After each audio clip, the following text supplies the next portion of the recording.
మీ అందమైన ప్రయాణం ప్రారంభించండి. 49 మీ తల్లిదండ్రులు కావాలనే కలలను సాకారం చేయడానికి సహాయపడుతుంది.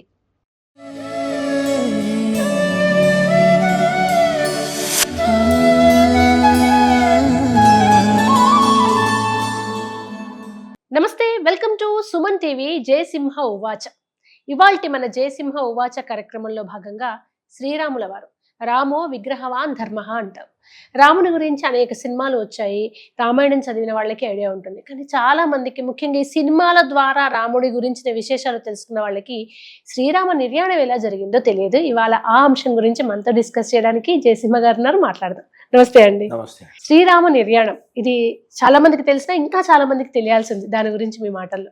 రాముడు అవతార పురుషుడు, అదిగాక మర్యాద పురుషోత్తముడు అని చెప్తారు. అంటే కృష్ణస్య స్వయం భగవాన్ అని చెప్తారు అనమాట. కృష్ణుడు స్వయంగా భగవానుడే. అందుకే అర్జునుడి నుంచి మొదలు పెడితే, యశోదమ్మ నుంచి మొదలు పెడితే అర్జునుడి వరకు ధృతరాష్ట్రుడికి కూడా విశ్వరూపం చూపిస్తాడు.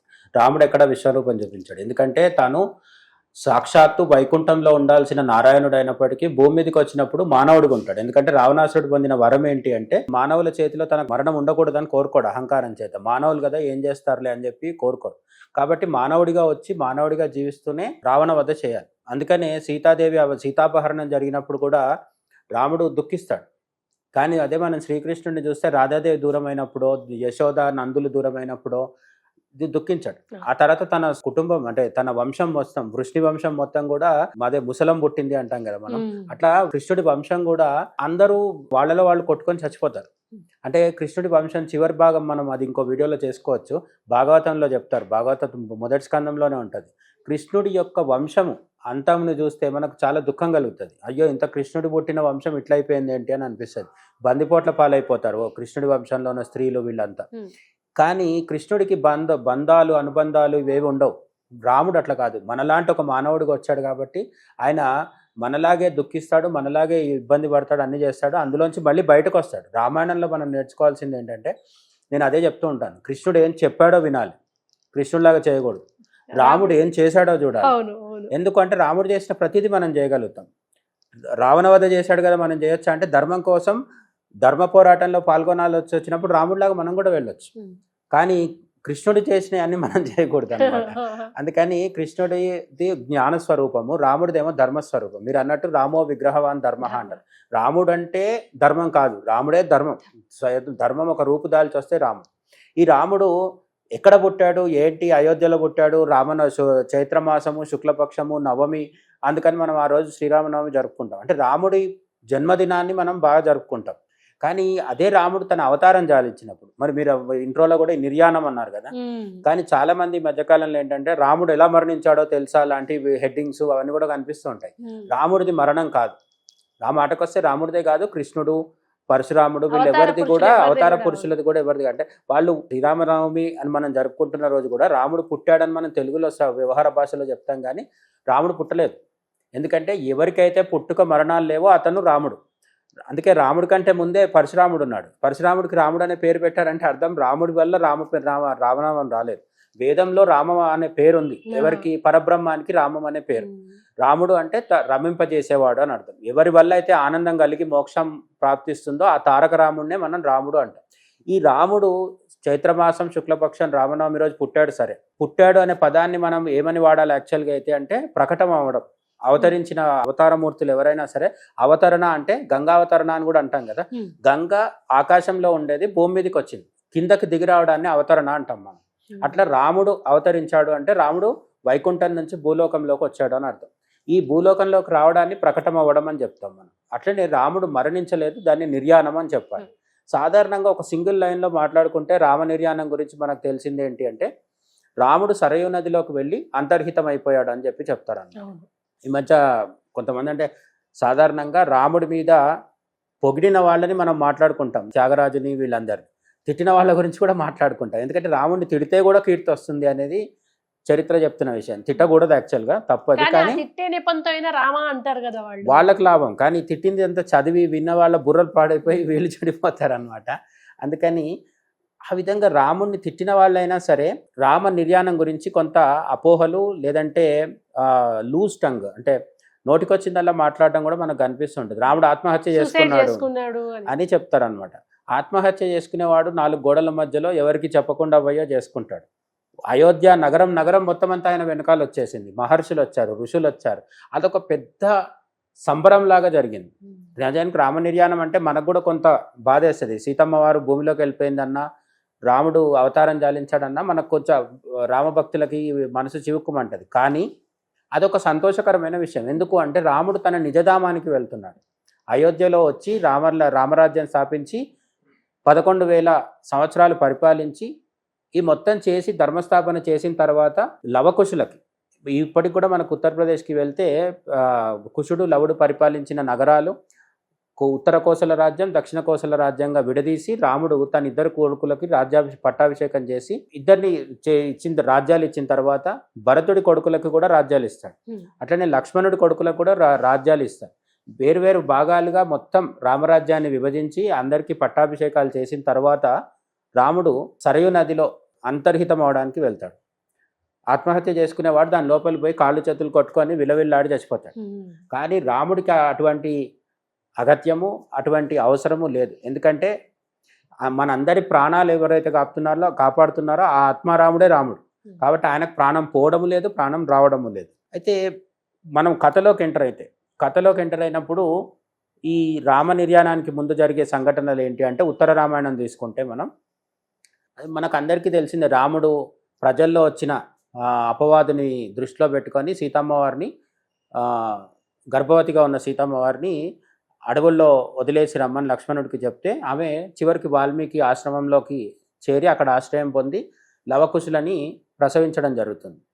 ఈ లవకుశులు పుట్టిన తర్వాత మళ్ళీ కథలో భాగంగా ఆ తర్వాత ఉత్తర రామాయణం మనకు తెలిసిందే. లవకుశ సినిమాలో కూడా చాలామంది చూసింటారు. అందులో కూడా కొంత లేనివి అవన్నీ కల్పించారు. అంటే లవకుశులు రాముడి మీద బాణం ఎక్కుపెట్టడం, లక్ష్మణుడిని బంధించడం, హనుమంతుడిని బంధించడం ఇవన్నీ నిజంగా జరగలేదు.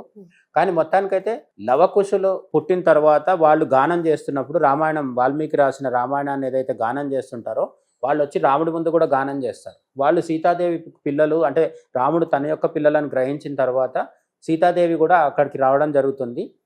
ఆ వచ్చినప్పుడు సీతాదేవిని మళ్ళీ స్వీకరించడానికి రాముడు సిద్ధపడతాడు. కానీ మరొకసారి తనని తాను నిరూపించుకోవాల్సి వస్తుందన్నమాట.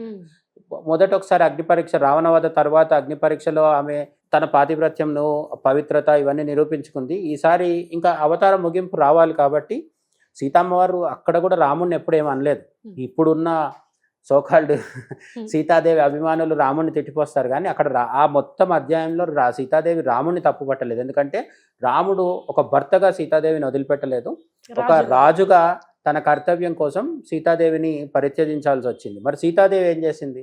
సీతాదేవి కూడా ఆత్మాభిమానం ఉంది కదా. అక్కడ సీతాదేవి వ్యక్తిత్వం మనకు గొప్పగా కనిపించేది ఏంటంటే, సీతాదేవి ఈసారి మళ్ళీ రాముడితో అయోధ్య నగరంలోకి ప్రవేశించకుండా భూదేవిని ప్రార్థించి, భూదేవి వచ్చినప్పుడు ఆమె భూదేవితో పాటు కలిసి మళ్ళీ భూమిలోకి వెళ్ళిపోయింది. ఎందుకు భూమిలోకి వెళ్ళిపోయింది అంటే, జనకుడికి ఆమె దొరికింది భూమిలోనే. ఎక్కడి నుంచి అయితే వచ్చిందో అక్కడికి వెళ్ళిపోయింది ఆమె. సీతాదేవి వెళ్ళిపోయిన తర్వాత రాముడు చాలా దుఃఖించి ఇక్కడ గమనించాల్సిన విషయం ఏంటంటే, సీతాదేవి వెళ్ళిపోయిన తర్వాత రాముడు దుఃఖిస్తాడు కానీ అవతారం చాలించలేదు. ఇది చిన్న కిటుకు అనమాట. ఏంటి ఈ ధర్మ సూక్ష్మం ఏంటి ఇక్కడ అంటే, రాముడి యొక్క అర్ధాంగి సీతాదేవి. కానీ రావణాసురుడు తీసుకొని వెళ్ళినప్పుడు కూడా రాముడు దుఃఖిస్తాడు. అప్పుడు కూడా మరణించాలనే ఆలోచన రాదు. ఎందుకు రాదు అంటే, ప్రతి క్షణం రాముడితో పక్కనున్నది ఎవరంటే లక్ష్మణుడు.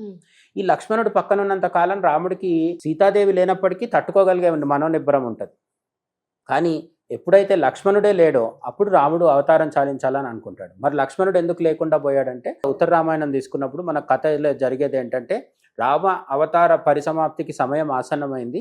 ఈ రాముడు అవతారం చాలించాలంటే యముడు, ఎవరైతే మృత్యుదేవత యముడు ఉంటాడో ఆ కాలస్వరూపుడైన యముడు, కాలుడు అని కూడా చెప్తారు ఉత్తర రామాయణంలో. ఈ యముడు అక్కడికి వెళ్ళి రాముడితో రహస్య చర్చ జరుపుతాడు. ఏంటి అంటే, ఇది పరిస్థితి, మీరు రావాలనుకుంటే వైకుంఠానికి రావచ్చు, లేదు మీరు ఇక్కడే ఇంకా పరిపాలన చేయాలనుకుంటే చేయొచ్చు అని చెప్పడానికి వస్తాడు. ఎందుకంటే ఆయన నారాయణుడు కాబట్టి యముడు కూడా ఆయన ఏం శాసించేవాడు కాదు. వినయంగా, వినమ్రతతో, విధేయతతోనే అడుగుతాడు. అడిగినప్పుడు రాముడు కూడా ఆలోచన ఉంటాడు, తిరిగి వెళ్ళిపోవాలి అనే ఆలోచనలో. అంటే అప్పుడే అతనిలో ఆలోచన స్ఫురణ కలుగుతుందన్నమాట. కానీ వీళ్ళ రహస్య చర్చ జరుగుతున్నప్పుడు బయట కాపలా ఉన్నది ఎవరంటే లక్ష్మణుడు. ఈ లక్ష్మణుడు ద్వారం దగ్గర ఉండి ఎవరిని రానివ్వకూడదు అనేది షరతు. ఎవరు పెట్టారు? యముడు పెట్టాడు. ఒకవేళ ఎవరన్నా రావడం కానీ లేదు లక్ష్మణుడే లోపల రావడం కానీ జరిగితే, వీళ్ళు మాట్లాడుకున్నది కానీ వినడం జరిగితే వాళ్లకు మృత్యుదండన ఉంటుంది అని చెప్తాడు యముడు. రాముడు అంగీకరిస్తాడు. కానీ బయట సీన్ ఏంటంటే వీళ్ళు ఇక్కడ యముడు ఏమడుగుతున్నాడు? రామావతారం పరిసమాప్తి చేయమంటున్నారు. బయట లక్ష్మణుడికి వచ్చిన సమస్య ఏంటంటే దూర్వాస మహర్షి వచ్చాడు. దూర్వాస మహర్షి అంటే మనకు తెలుసు కదా, దూర్వాస మహర్షి కాదు, యాక్చువల్గా దుర్వాస మహర్షి అంటారు. అయితే ఈ దూర్వాస మహర్షి కోపానికి ప్రతీక. బాగా అంటే విపరీతమైన కోపం ఉంటుంది, కానీ ఆయన కోపం ప్రతిసారి లోక కళ్యాణానికి ఉపయోగపడుతుంది. ఈసారి కూడా ఆయన వచ్చేయమంటాడంటే నన్ను లోపల పంపించు అంటాడు. కుదరదు అంటాడు లక్ష్మణుడు. కొంచెం సేపు ఎదురు వెయిట్ చేయండి అని గౌరవంగానే చెప్తాడు మహర్షి కాబట్టి. కానీ ఆయన వినడు. నాకు తక్షణం రాముడి దర్శనం కావాల్సిందే అంటాడు అన్నమాట. ఒకవేళ లక్ష్మణుడు అతన్ని అనుమతించకపోతే అయోధ్యని, రాముడి వంశాన్ని మొత్తాన్ని అందరినీ శపిస్తాను అంటాడు. శపిస్తే అప్పుడు అందరికీ ఇబ్బంది, అందరికీ నష్టం. కాబట్టి లక్ష్మణుడు ఏమనుకుంటాడంటే మొత్తం వంశము అయోధ్య ఇబ్బంది పడడము, నష్టపోవడం కంటే కూడా శాపం వల్ల దూర్వాస మహర్షి శాపం మీద నేనే భరిద్దాము, లేదంటే లోపలికి వెళ్ళి ప్రాణత్యాగమైనా చేద్దామని చెప్పి లోపలికి వెళ్తాడు. వెళ్ళి ఇట్లా దూర్వాస మహర్షి వచ్చారు, కలవాలనుకుంటున్నారు అని చెప్తే మొదటి సమస్య దూర్వాస మహర్షి కదా. సరే, మధ్యలో వచ్చినందుకు రాముడు అప్పటికే ఖిన్నుడు అవుతాడు. ఎందుకంటే ఇప్పుడు లక్ష్మణుడికి శిక్ష వేయాలి. లక్ష్మణుడి తల నరకాలి అనేది అంతకుముందు పెట్టుకున్న షరతు. అది దూర్వాస మహర్షి వస్తాడు. తీరా ఆయన చెప్పేది ఏంటంటే, నేను భోజనం చేసి చాలా రోజులైంది, తపస్సులో ఉండి ఇప్పుడు నీతో కలిసి నువ్వు సమర్పించే భోజనం నేను తినాలనుకుంటున్నాను అంటాడు. అంతకుమించి ఏం లేదు అక్కడ. కానీ దూర్వాస మహర్షి కోపం ఎప్పుడు లోక కళ్యాణమే. ఇక్కడ ఎందుకు లోక కళ్యాణం అయింది అంటే, దూర్వాస మహర్షి ఒకవేళ అక్కడికి వచ్చి రాకపోయి ఉంటే, లక్ష్మణుడు బయటే ఉంటే లక్ష్మణుడికి ప్రాణగండం రాదు. నేను ముందే చెప్పాను, సీతాదేవి లేకున్నా కూడా రాముడు ఉండగలుగుతాడు. బంగారు సీతను పక్కన పెట్టుకొని అశ్వమేధం పూర్తి చేశాడు, రాజసూయం. కానీ లక్ష్మణుడు ఎప్పుడైతే ఉండడో అప్పుడు వెంటనే రాముడు తన అవతారం చాలిస్తాడు. ఇది ధర్మ సూక్ష్మం. అక్కడ లక్ష్మణుడిని ముందు అక్కడ లేకుండా చేయడం కోసం దూర్వాస మహర్షి వస్తాడు. వచ్చి ఆయన భోజనం చేసి వెళ్ళిపోతాడు. వెళ్ళిపోయిన తర్వాత ఇప్పుడు సమస్య ఏంటంటే, ఆడిన మాట తప్పడు కదా రాముడు. ఏం చెప్పాడు? ఎవరైతే ఆ రహస్య సమావేశం జరుగుతుందో యముడితో, అక్కడికి వచ్చిన వాళ్ళ తల నరికివేయబడుతుంది అన్నాడు. లక్ష్మణుడు వచ్చాడు. ఇప్పుడు లక్ష్మణుడి తల తాను నరకలేడు కదా. వశిష్ఠుడిని పిలిచి ఇప్పుడు ఏం చేయాలి అంటే, దేశ బహిష్కరణ చేయండి. దేశ బహిష్కరణ ఆత్మాభిమానం ఉన్నవాడికి, మంచివాడికి ఎప్పుడైనా సరే మరణంతో సమానం.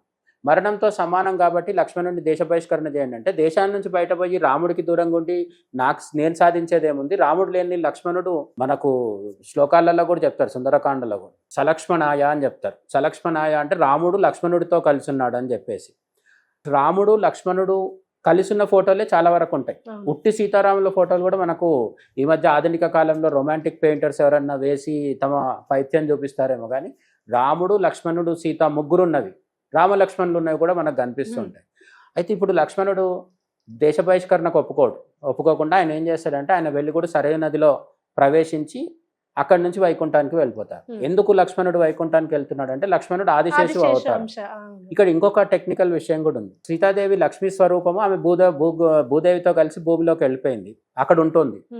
రాముడు వైకుంఠానికి వస్తాడు. వచ్చినప్పుడు మరి అక్కడ ఎక్కడ పౌలించాలి? ఆయన ఆసనము ఆదిశేషుడే కదా. అందుకని ముందు ఆదిశేషుడు వెళ్ళినప్పుడు శివుడి కంటే ముందు నంది, రాముడి కంటే ముందు ఆదిశేషుడు. ఇట్లా ఇదొక పద్ధతి అనమాట, హైరార్కీ లాంటిది. సో ప్రోటోకాల్ లాంటిది అనమాట. మొత్తానికి లక్ష్మణుడు సరయులో ప్రవేశించి ఆదిశేషుడు రూపంలో వెళ్ళిపోతాడు. మనకి ఇది కృష్ణావతారంలో కూడా కనిపిస్తుంది. కృష్ణుడి కంటే ముందు బలరాముడు అక్కడ పెద్దవాడు. బలరాముడు తన అవతారం సమాప్తి చేస్తాడు. ఎట్లా? ఒక యోగాసనంలో కూర్చొని బ్రహ్మరంధ్రం గుండా. ఎందుకంటే ఆదిశేషుడు యోగా విద్యకి ఆది గురువు అన్నమాట. తర్వాత పతంజలి మహర్షి కూడా ఆదిశేషుడు అంశ అని చెప్తారు. కాబట్టి ఇక్కడ లక్ష్మణుడు ఎప్పుడైతే లోకాన్ని వదిలేసి వెళ్ళిపోయాడో, భూలోకాన్ని, రాముడికి ఇంకా అసలు ఉండాలని అనిపించదు అనమాట. ఆ దుఃఖం తట్టుకోలేని పరిస్థితి. ఈలోపు ఊర్మిళాదేవి కూడా లక్ష్మణుడి వియోగం తట్టుకోలేక, ఇది కూడా ఆమెకు రెండో వియోగం కదా, అప్పుడు ఒకసారి అడవికి పోయినప్పుడు 14 ఏళ్ళు దూరంగా ఉంది. ఈసారి ఆమె కూడా ప్రాణత్యాగం చేసేస్తుంది. లక్ష్మణుడు ఊర్మిళ లేకపోయేసరికి రాముడు తట్టుకోలేక ఇంకా నిర్ణయం తీసుకొని సరయులో ప్రవేశించి తాను అవతార పరిసమాప్తి చేస్తున్నట్టుగా ప్రకటిస్తారు. ప్రకటించినప్పుడు చాలా మంది వస్తారు, గంధర్వులు, కిన్నరులు, ఋషులు, మునులు, వీళ్ళందరూ వస్తారు. వీళ్ళతో పాటు కిష్కింద నుంచి సుగ్రీవుడు కూడా వస్తాడు. సుగ్రీవుడు వచ్చేటప్పుడే ఆయన ఏం చేస్తాడంటే, అంగదుడిని పట్టాభిషేకం చేసి వస్తాడు. దాని అర్థం ఏంటి? రాముడితో తాను కూడా వెళ్ళిపోవాలని వస్తున్నాడు అన్నమాట. అయితే సుగ్రీవుడితో పాటు వచ్చిన కొందరు వానరులను మాత్రము మీరు రాకూడదు, మీరు ఇక్కడే ఉండాలి భూమి మీద అని చెప్తారు. అందులో ప్రధానమైన వానరుడు జాంబవంతుడు అనమాట. మనకు వినాయక చవితి రోజు శమంతకోపాఖ్యానంలో కనిపిస్తుంది కదా, జాంబవంతుడు రాముడితో మల్ల యుద్ధం చేయాలనుకుంటాడు. ఆ వరం కృష్ణుడిలాగా వచ్చినప్పుడు ద్వాపర యుగంలో జరుగుతుంది. కాబట్టి జాంబవంతుడు అలాగే ఉంటాడు. జాంబవంతుడితో పాటు హనుమంతుడు కూడా సప్త చిరంజీవుల్లో ఒకరు కాబట్టి ఆయన కూడా ఉంటాడు. మళ్ళీ శ్రీలంక, అదే మన ఈరోజు శ్రీలంక అంటున్న లంక నుంచి వచ్చిన విభీషణుడు కూడా వచ్చేస్తానంటాడు. కానీ ఈ విభీషణుడికి కూడా ఏం చెప్తాడంటే, సూర్యచంద్రులు ఉన్నంత కాలం విభీషణుడు లంక నగరాన్ని పరిపాలిస్తూనే ఉండాలి. కొంతమందికి అనుమానం వస్తుంది, మరి ఇప్పుడు విభీషణుడు కాదు కదా, ప్రజాస్వామ్యం వచ్చింది, అక్కడ ప్రెసిడెంట్ ఉన్నాడు, ఎట్లా అని చెప్పేసి. ఆ రామాయణంలోనే ఏం చెప్తారంటే, కలియుగం మొదలైన తర్వాత నువ్వు పరిపాలించనక్కర్లేదు. ఆ లంక వర్ణన కొంతమందికి ఇప్పుడు అనుమానం ఏముందంటే, ఇప్పుడున్న శ్రీలంక కాదు, ఇంకా దూరంగా సముద్రంలో వేరే లంక ఉండేది అని కూడా చెప్తారనమాట. ఆ లంకలో ఒకానొక పర్వతం మీద కూర్చొని వచ్చి వెళ్ళే వాళ్ళందరినీ చూస్తూ లంకలోకి రామభక్తుడు కాని వాడిని అనుమతించకూడదు అనేది విభీషణుడి నియమం. అంతేకాకుండా విభీషణుడు ఇప్పటికి కూడా శ్రీరంగంకి వచ్చి అక్కడున్న శ్రీరంగనాథుడిని పూజిస్తాడని కూడా చెప్తారు బ్రహ్మముహూర్తం వేళ. కాబట్టి విభీషణుడు చిరంజీవుల్లో ఉన్నారు, ఇప్పుడు కూడా ఉన్నాడు ఆయన. అట్లనే కల్కి అవతారం వచ్చినప్పుడు హనుమంతుడు, విభీషణుడు, కృపాచార్యుడు, అశ్వత్థామ, ఈ 7 పరశురాముడు, వీళ్ళందరూ కూడా కల్కి అవతారంలో విష్ణుమూర్తికి సహకరించాల్సిన వాళ్ళు. కాబట్టి హనుమంతుడిని కూడా ఇక్కడే ఉండమన్నాడు, విభీషణుడిని కూడా ఇక్కడే ఉన్నాడు. మరి రాముడితో పాటు సరయులో ప్రవేశించిన వాళ్ళు ఎవరు అంటే, నగరం మొత్తం వెళ్ళిపోయింది. అయోధ్య నగరంలో ఉన్న సామాన్య ప్రజలందరూ కూడా రాముడితో వెళ్ళిపోయారు. కొంతమందికి అప్పటికి కూడా ఎప్పుడైనా సరే, అంటే ఇది కొంత పొలిటికల్ కామెంట్ కావచ్చు, కానీ ఇప్పుడు మోడీ అభిమానులు ఉంటారు కదా, వాళ్ళకి ఆయన చాలా గొప్పవాడు కావచ్చు, కానీ మోడీని విమర్శించే వాళ్ళు కూడా మనకు ఉంటారు కదా.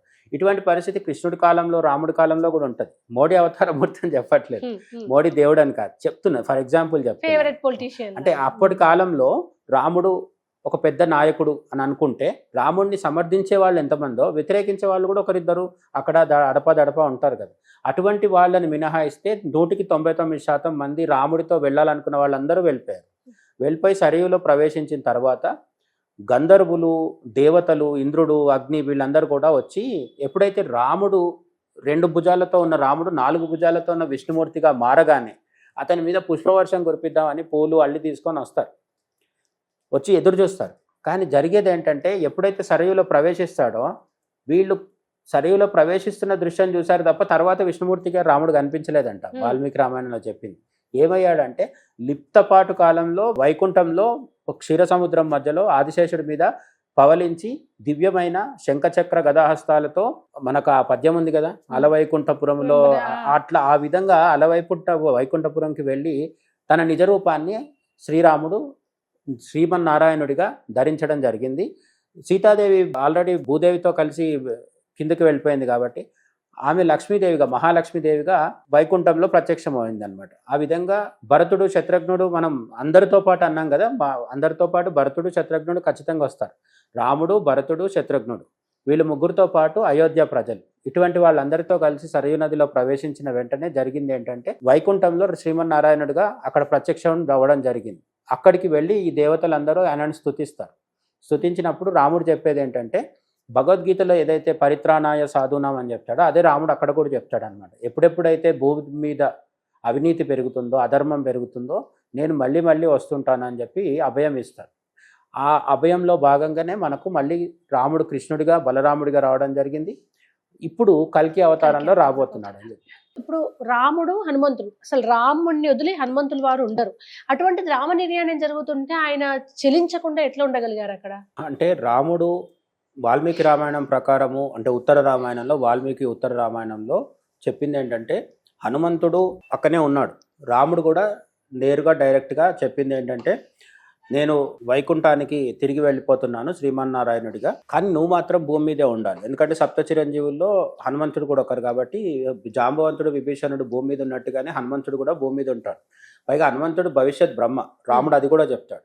రాబోయే కల్పానికి, రాబోయే కలియుగం అయిపోయిన తర్వాత వచ్చే సత్యయుగానికి కాదు, రాబోయే కల్పానికి బ్రహ్మ, ఇప్పుడున్న చతుర్ముఖ బ్రహ్మ, సరస్వతీదేవి పక్కన మనకు కనిపించే చతుర్ముఖ బ్రహ్మ కాకుండా వచ్చే కల్పంలో హనుమంతుడు బ్రహ్మగా మారి ఈ మొత్తం సృష్టిని ఆయన చేయాల్సి ఉంటుంది. అటువంటి ఒక గొప్ప కార్యం ఆయన మీద ఉంది కాబట్టి ఇప్పుడు అంతా తపస్సులో గడపాల్సి ఉంటుంది, ఆయన శక్తి సంపాదించుకోవాల్సి. మన పురాణాల ప్రకారం ఏది కూడా ఊరికే రాదు. మన పురాణాల్లో ఎవరు నెపోకిట్స్ ఉన్నారు అన్నమాట. కంపల్సరీ తపస్సు చేసి శక్తి సంపాదించాలి. రాక్షసులైనా తపస్సు చేశారు, చేసిన తర్వాతనే అరాచకం సృష్టిస్తారు. ధ్రువుడు లేదంటే వీళ్ళు కూడా, విభీషణుడు కూడా తపస్సు చేశాడు. కాబట్టి తపస్సు, అర్జునుడు తపస్సు చేసే పాశుపతాస్త్రం ఇవన్నీ పొందుతారు.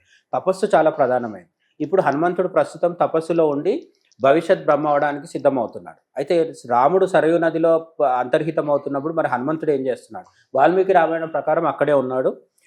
అక్కడే ఉన్నప్పుడే చెప్తాడు అనమాట, ఎంతకాలం భూమి మీద రామనామము రామాయణము ఉంటాయో అంతకాలం నేను ఉంటాను అని చెప్తాడు. దీని అర్థం ఏంటంటే ఎంతమంది మీరు ఎంత ప్రయత్నించినా రామనామాన్ని రామాయణాన్ని చేయగలిగేది ఏమీ లేదు. కొన్నిసార్లు వెనకబడట్టు అనిపిస్తుంది, కొన్నిసార్లు మళ్ళీ ఉధృతంగా పైకి వస్తుంది. మనం అయోధ్య రామ మందిర నిర్మాణం చరిత్రలో చూసినట్టుగా జరుగుతుంది. అయితే మిగతా రామాయణాల్లో వేరే వర్షన్ ఒకటి ఉంది.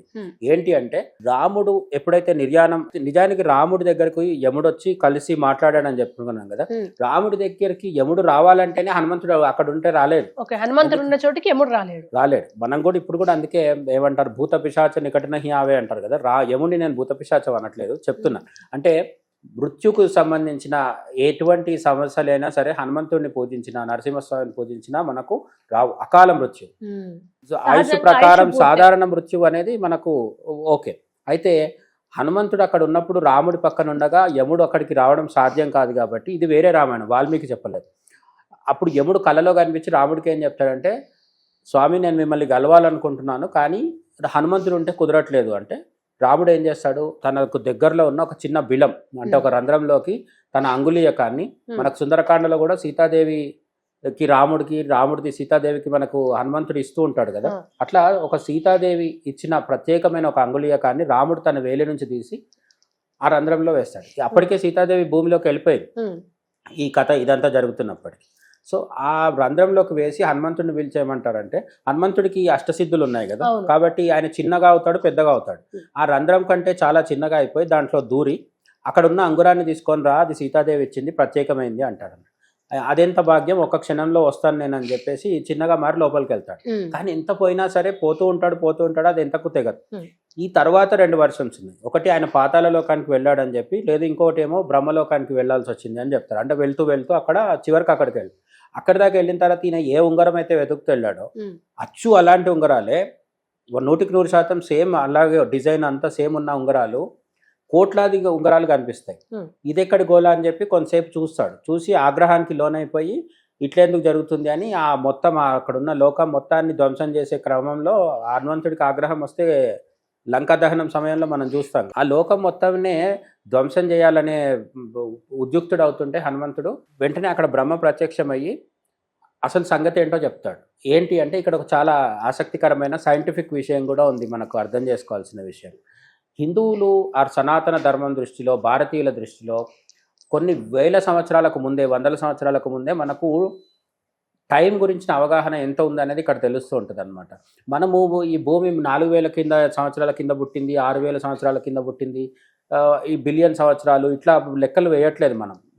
సనాతన ధర్మం వేదం ప్రకారం ఏంటంటే సృష్టి అనంతమైంది కాకుండా కాలము మళ్ళీ పరివృత్తం అవుతుంటుంది. అంటే కలియుగం, సత్యయుగం, త్రేతాయుగం, ద్వాపరయుగం, కలియుగం తర్వాత మళ్ళీ సత్యయుగం. అంటే ఒక సర్కిల్ లాగా తిరుగుతుంది, ఇట్లా స్ట్రైట్కి వెళ్ళిపోవట్లేదు, రౌండ్గా తిరుగుతూ ఉంది కాలం అని చెప్తారు కదా.